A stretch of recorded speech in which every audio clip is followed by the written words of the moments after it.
Behind the summer pleasure, as an American writer says, the nations of Europe were like a file of marching prisoners chained together by their ankles, prisoners of national pride and shackled together by treaty obligations.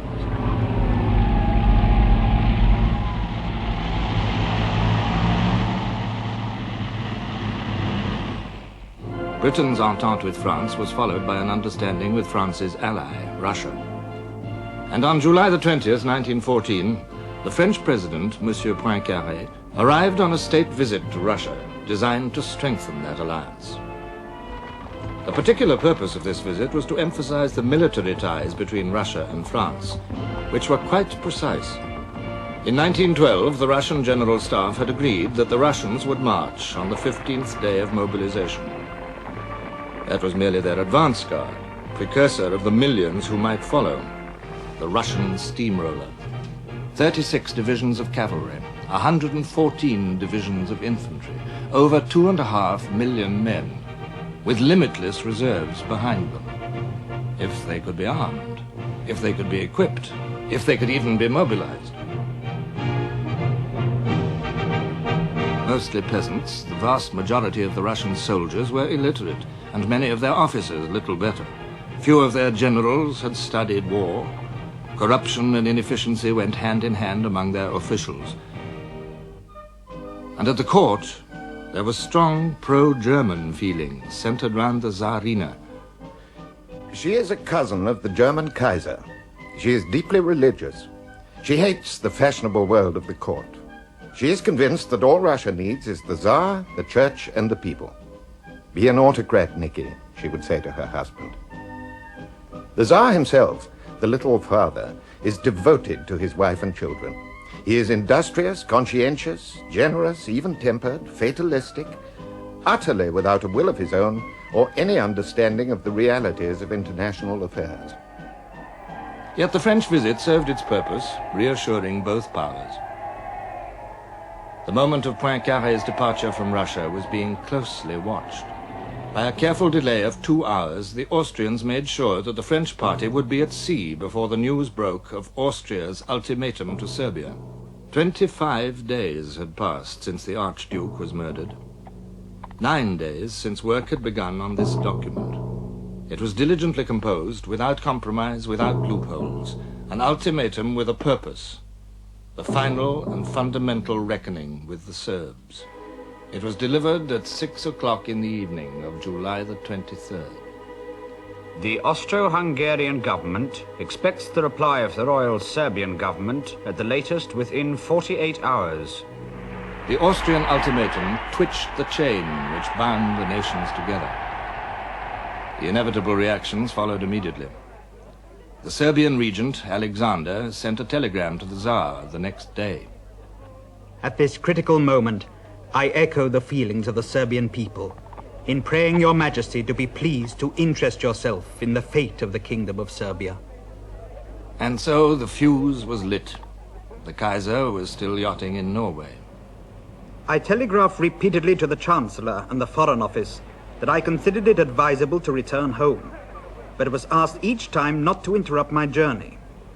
When, however, I learned from the Norwegian newspapers, not from Berlin, of the Austrian ultimatum to Serbia, I started upon my return journey without further ado.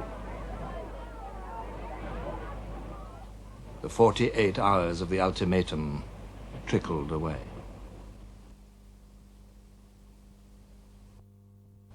The Serbs gave way on almost everything, and for the rest appealed to Austrian loyalty and chivalry.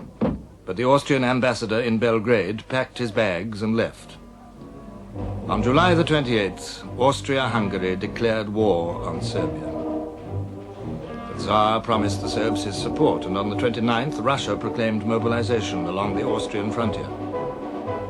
The German Imperial Chancellor, Bethmann Hollweg, instructed the ambassador in St. Petersburg, kindly call attention to the fact that further confirmation of Russia's mobilization measures would force us to mobilize, and in that case, a European war could scarcely be prevented.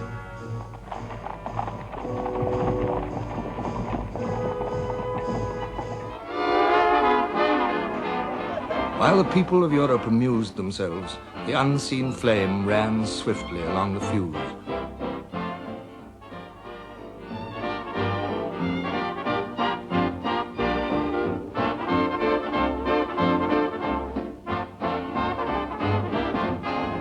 The moment of mobilization in each country was the moment when the war plan took effect.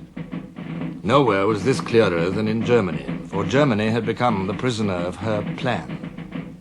The Schlieffen Plan had existed since 1905. General Field Marshal Count Alfred von Schlieffen, Chief of Staff for 18 years, had devoted his mind to one problem: the danger to Germany created by the Franco-Russian agreement. War on two fronts, East and West. He assumed that the Russian giant would move slowly. The French might move fast. His answer to the problem was simple: smash the French before the Russians entered the field. So one army, only 250,000 men, would join the Austrians to contain the Russian threat. 7 armies, over 1.5 million men, would fall on France. By sheer weight and speed, they would beat her to her knees in 40 days, and then turn eastward. The difficulty was how to get at France. A strong line of well-planned fortresses lay along the frontier. Von Schlieffen's answer was couched in the grand manner. He would outflank the French. He would march through Belgium, trample on neutrality. Not only that, he would send the bulk of his army through Belgium. A mere handful would face the French along the frontier, and all the rest, over 1 million men, would go for a vast encirclement of the French army.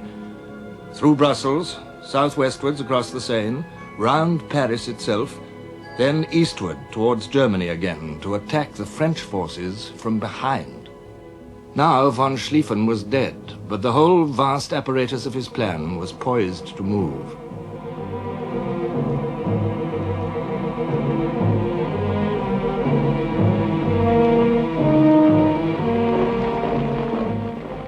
July the 29th was the decisive day of crisis.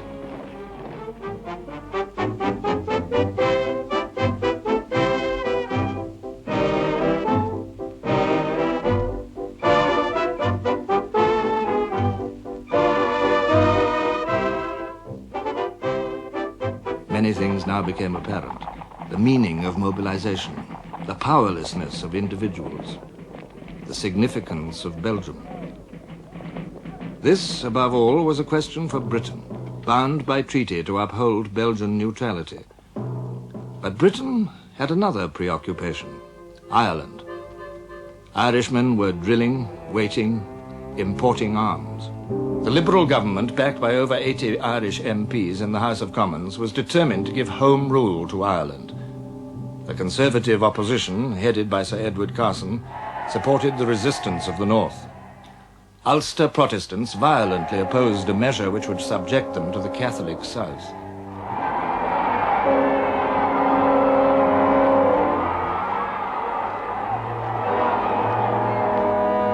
In March, the possibility of having to use troops to coerce Ulster split the army, like the nation, down the middle. Civil war seemed imminent. The crisis continued into July. The disagreements turned principally upon the boundaries of Fermanagh and Tyrone, upon the disposition of these clusters of humble parishes, turned at that moment the political future of Britain. On July the 24th, the cabinet was still toiling around the muddy byways of Fermanagh and Tyrone. But, says Churchill, an all-sufficient shock was at hand. The discussion had reached its inconclusive end, when the quiet, grave tones of Sir Edward Grey's voice were heard reading a document which had just been brought to him from the Foreign Office. It was the Austrian note to Serbia. As the reading proceeded, the parishes of Fermanagh and Tyrone faded back into the mists and squalls of Ireland, and a strange light began immediately to fall and grow upon the map of Europe.